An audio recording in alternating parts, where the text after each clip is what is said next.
Don't act like a mother when you failed to get into medical school. A failure is a disgrace, so get out. She was never such a cruel child before. Since entering middle school, Mia seems to be going in a strange direction. It's certainly good to focus on studies and improve grades. It's typical of Mia to want to be the best at everything. But that doesn't mean everything is permissible. Does she not realize there are things even family shouldn't say to each other, good or bad? There are times when she seems to think it's okay to hurt others to get what she wants. That's why I decided to confront her. Well, I'm not your real mother after all. Pushed to my limit, I decided to tell Mia the truth. Her face looked as if she'd been shot. Huh? Mia might be confused, but I think it's time she knew the truth. It seems she's been captivated by the allure of money and fame, ignoring what's truly important. I hoped she would have a change of heart, but maybe it's too late for my feelings to reach her. Someone who can't understand others will never succeed in anything they do. Mia needs to reflect on her actions and realize it's never too late to regret. I'm Riley Smith, 38 years old this year. I live with my husband and daughter, and during the day, I work at the front desk in a city hall in a neighboring town.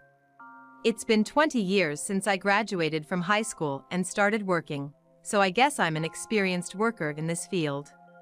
I never really thought I was cut out for this job, but recently, I've started to feel that way. That's because I never originally wanted to work at City Hall.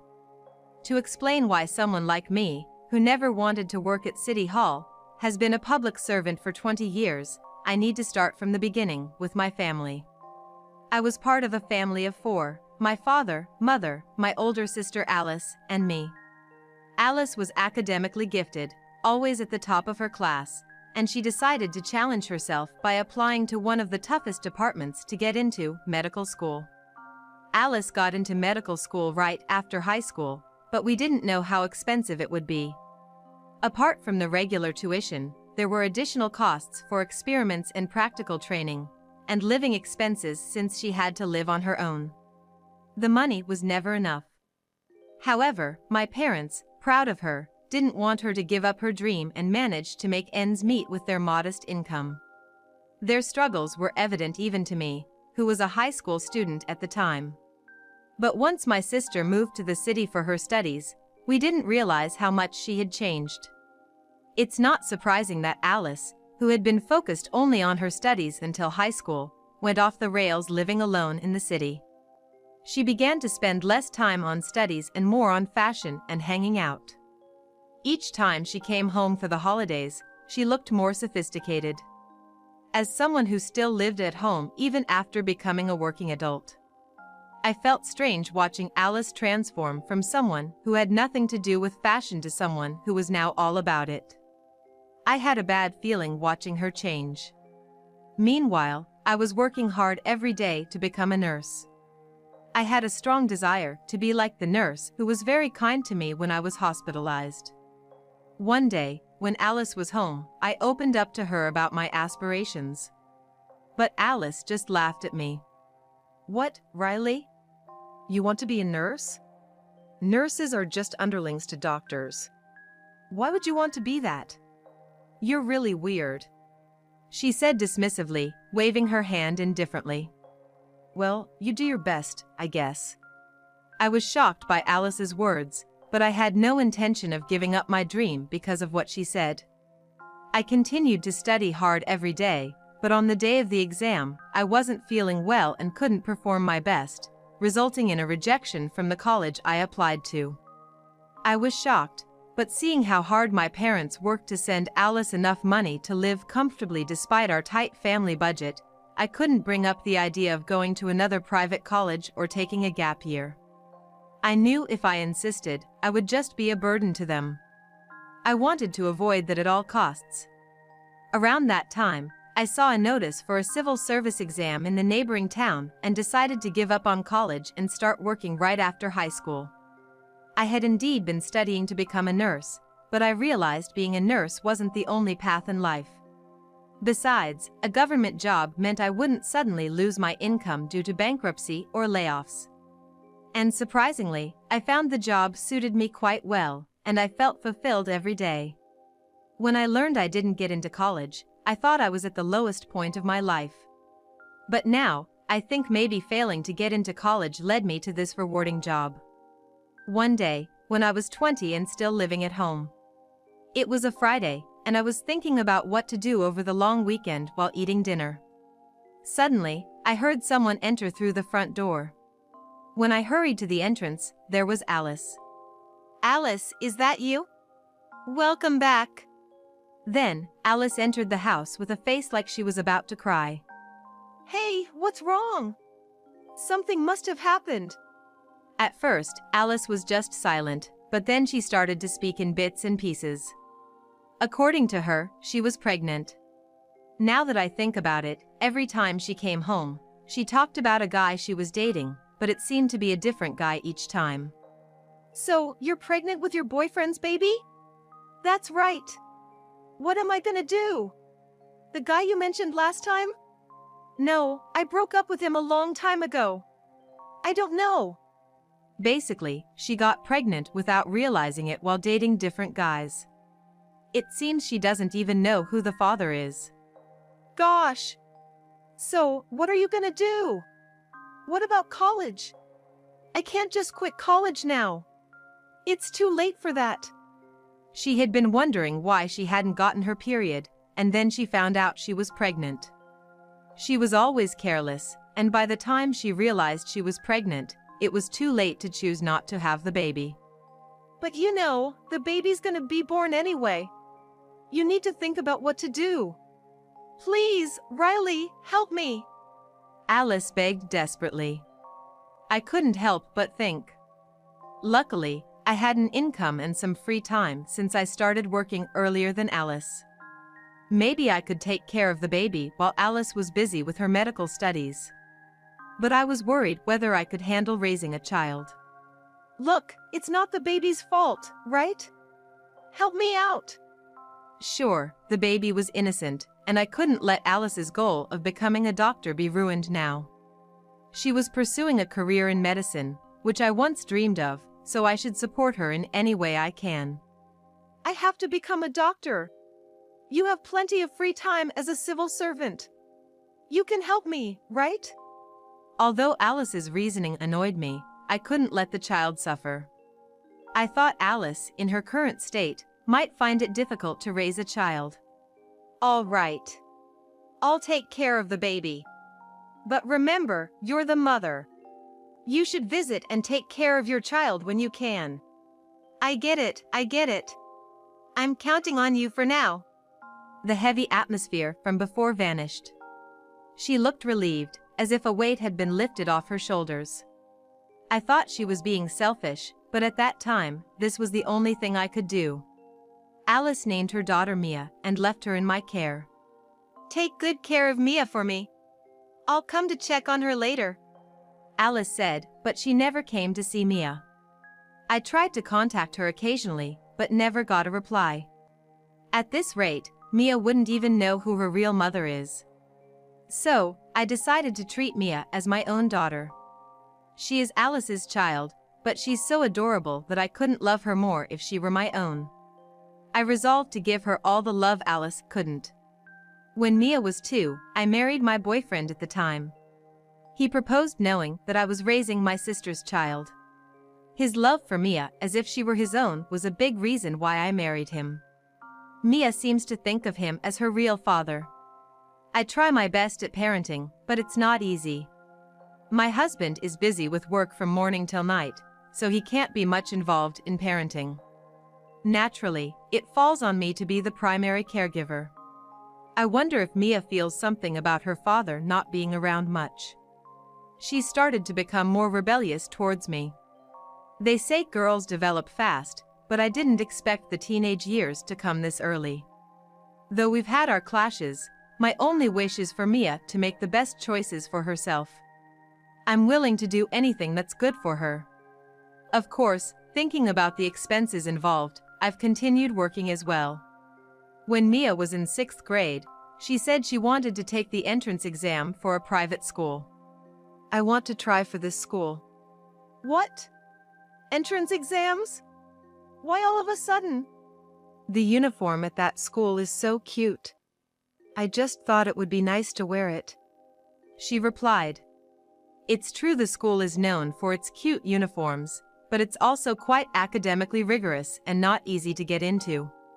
You'll have to study hard to get in. Can you do that? Yes, I'll work hard. Despite her struggles, she studied and passed. Congratulations, Mia. You did it. I'm so happy I got in. Attending an all-girls school transformed Mia. She became desperate to keep up with her peers, studying hard. Maybe the competitive environment suited her competitive nature. But perhaps it was then that her competitive nature started to go in a strange direction. Mia became obsessed with achieving good grades. Is her competitiveness inherited from her real mother? As her grades improved, her personality began to twist in an odd direction. I just can't believe people who don't study and just laze around. It's like they have no value in living. Hold on, Mia. Life has many aspects, and people have their strengths and weaknesses. You can't just say someone has no value in living based on one aspect. That's what you say because you're soft. To study well, to be at the top, to go to a good college and make money.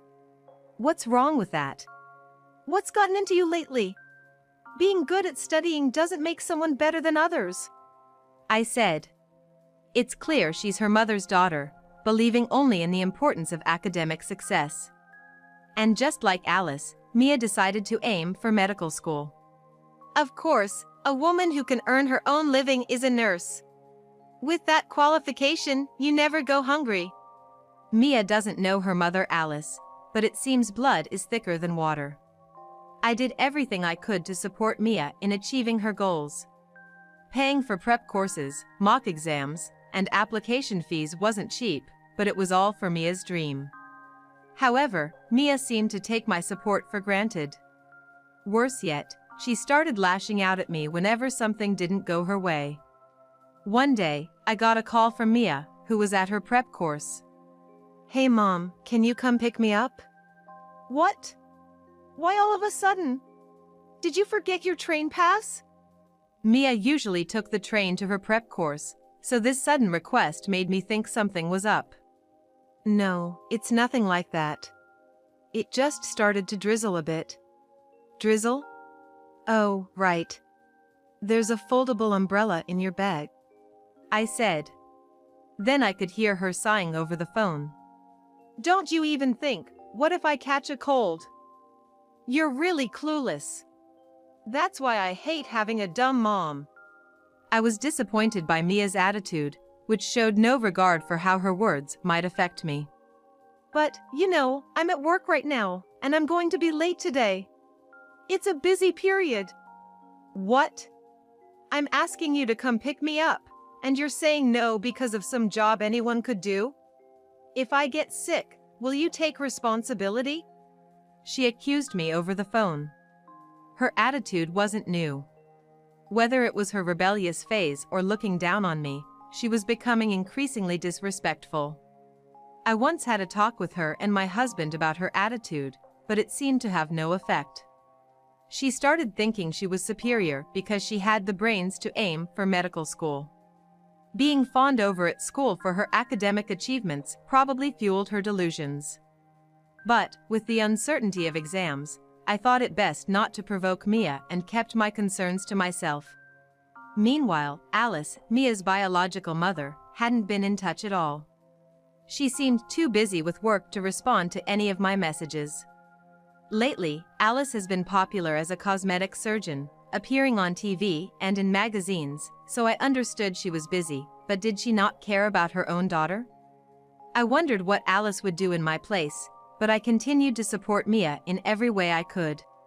Mia was probably going through a tough phase, and I hoped that once it passed, we could have a good relationship again.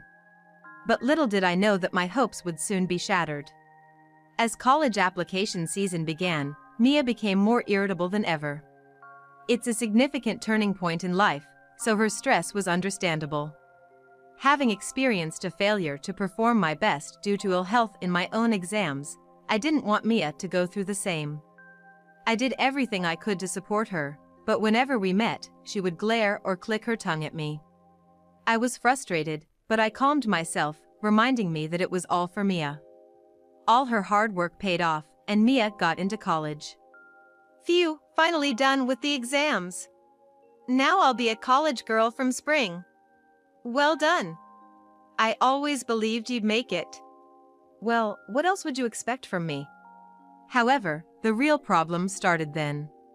Mia got a bit too carried away with the joy of becoming a college student. The next day after learning she passed, her life started to get disorganized. She wouldn't get up in the morning and would laze around in bed until noon. She'd munch on snacks that were more like breakfast or lunch while glued to her phone. I thought of overlooking it since she had been focused on her studies for so long. But as her lifestyle became increasingly disordered, and with her sporadic attendance at school, I couldn't ignore it anymore. If she continued this way, she'd struggle when her new life began. Worse still, I discovered she was using my credit card without permission.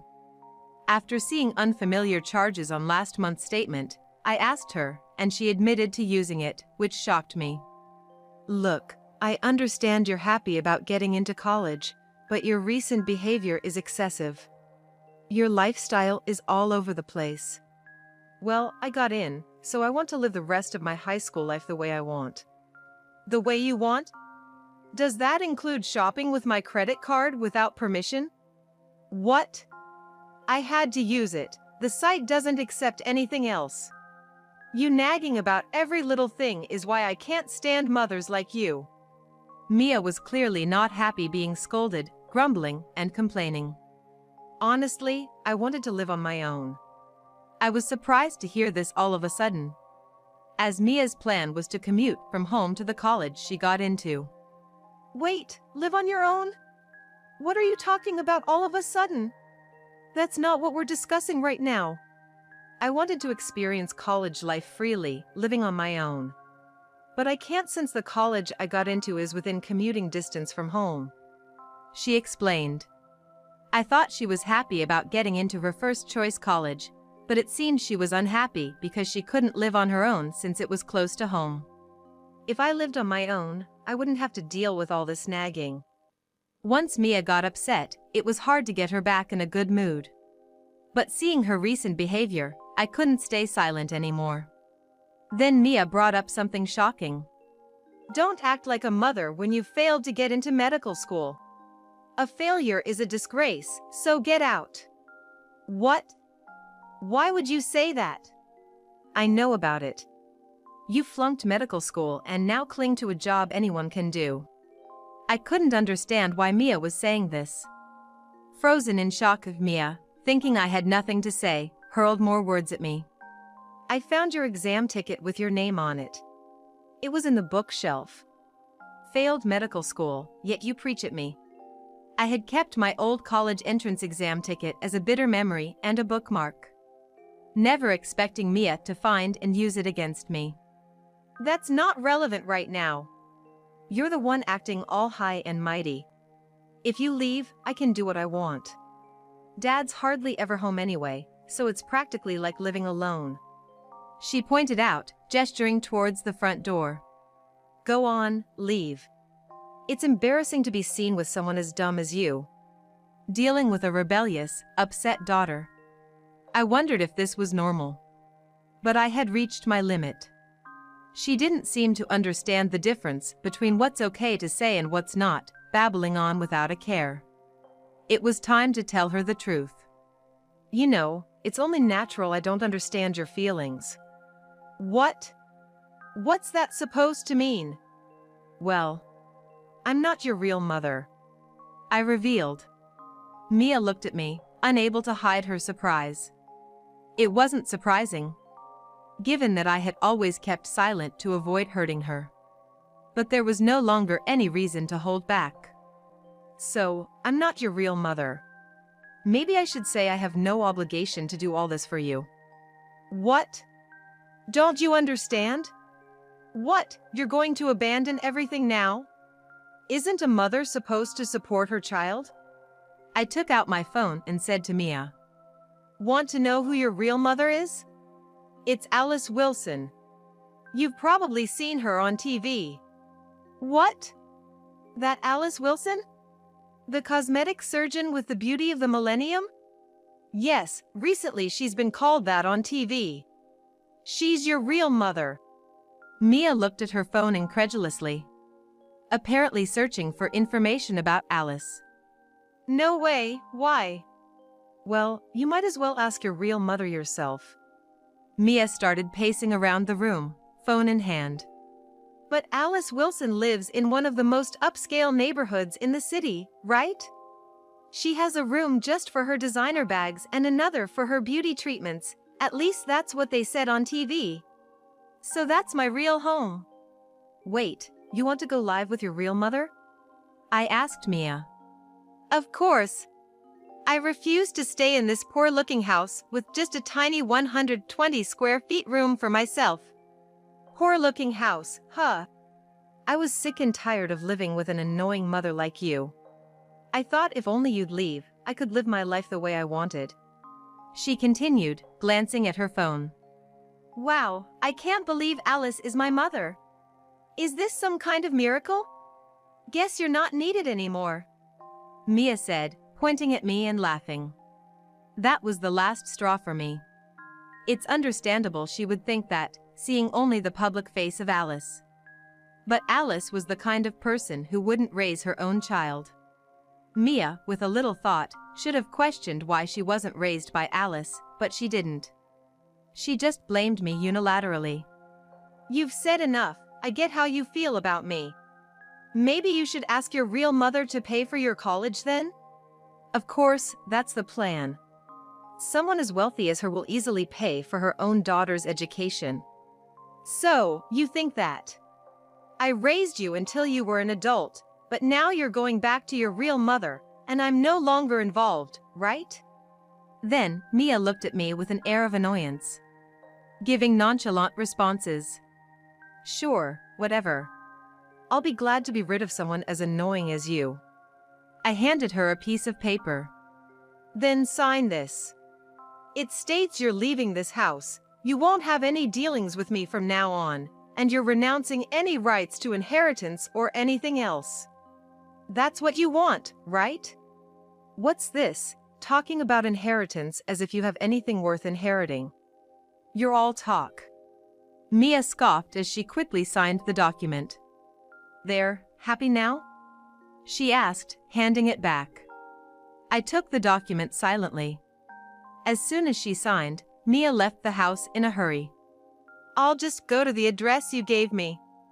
Finally, I can breathe easy and join the ranks of the wealthy, she exclaimed, leaving without looking back. I convinced myself this was for the best. In reality, I was about to come into a significant sum of money. My recently deceased parents owned some land, and selling it would bring in millions. I had decided to sell it, considering Mia's college expenses and the never-ending need for money. But Mia willingly signed away her rights to it, so that was her decision. Life for me didn't change much without Mia. However, in mid-March, Mia contacted me. Hey, can you send me some money? What's this about? I thought you didn't need money because your real mother has plenty. Mia, struggling to hold back tears, pleaded over the phone. No, I might not be able to go to college anymore. Apparently, Mia hasn't yet paid the entrance fees and other expenses for the college she was accepted into. What do you mean? You can't enroll without paying the entrance fees and other expenses, right? What? You know that and still ask? How shameless! I had already heard about it on TV and in magazines. Alice's past misdeeds had been exposed by gossip magazines, leading to a dramatic drop in her work. Moreover, she had committed a serious medical error, and her reputation as a cosmetic surgeon had plummeted. I saw on TV about Alice's terrible medical mistake. After such a blunder, I doubt anyone would trust her. Are you really talking about it like it's someone else's problem? What about my entrance fee? Why not get your real mother to sort it out? I'm a stranger now, after all. Mia raised her voice over the phone. So, you're saying it's okay if I can't go to college even though I got into medical school?